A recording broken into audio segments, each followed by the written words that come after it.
أما بعد فأعوذ بالله من الشيطان الرجيم بسم الله الرحمن الرحيم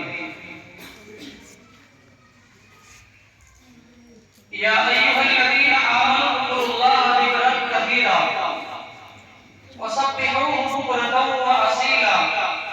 صدق الله العظيم. وقال النبي صلى الله عليه وسلم اذكروا الله تعالى حتى يقولوا مجنون او كما قال عليه الصلاة والسلام.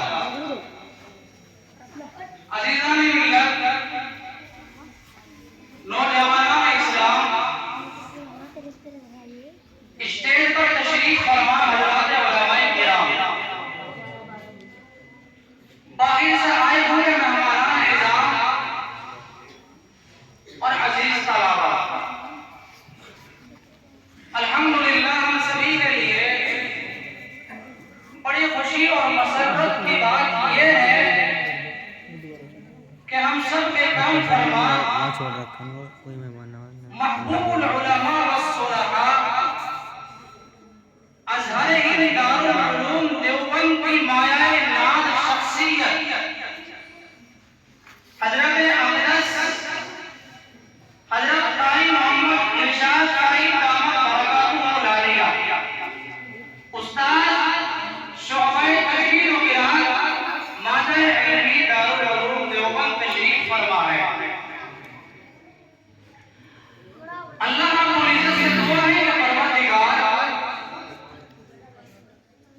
ان حضرات علماء کرام کا سایہ عاطفت ہمارے سروں پر تابع قائم اور دائم فرمائے. دراصل بات یہ ہے کہ اس وقت نہ تو کوئی بیان و دعوت کا موقع ہے، حقیقتاً بات یہ ہے کہ آپ کے جامعات کے روح روا مختوم گرامی جناب قاری محمد ارشاد صلی اللہ علیہ وسلم نے جو ایک پروگرام کا ٹائٹل لگایا ہے اس پر لکھا ہے اسلامی مجلس. یہاں اپنے دلوں کو اور اپنے دماغ کو حاضر رکھ کر دینی بات سننے کی ضرورت ہے، اس لیے کہ اسلامی مجلس کا مقصد ہوتا ہے کہ انسان کی زندگی اگر گناہوں کے دلدل میں پھنس رہی ہے، ان گناہوں کے دلدل سے نکل کر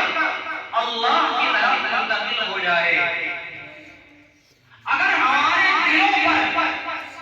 ہمارے دماغ پر زنگ لگ گیا ہے،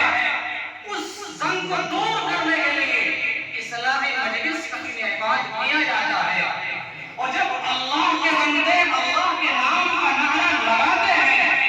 اور جب ضربوں کو دل سے لگایا جاتا ہے تو انسان کی زندگی کا کایا پلٹ جاتا ہے، جس کو تزکیہ نفس بھی کہا جاتا ہے. اور ہمارے اکابر دارالعلوم نے الحمدللہ شروع ہی سے اسی کے اوپر معمول رکھا ہے کہ کوئی نہ کوئی وقت اللہ کے ذکر کا، اللہ کی یاد کا، کوئی نہ کوئی وقت اپنی مشغولیات سے نکال کر اپنا اور اپنے رب کا تعارف چلتا رہا، جس کو قرآن کریم میں رب الجلال ارشاد فرماتا ہے یا ایھا الذین آمنوا اذکروا اللہ ذکرا کثیرا،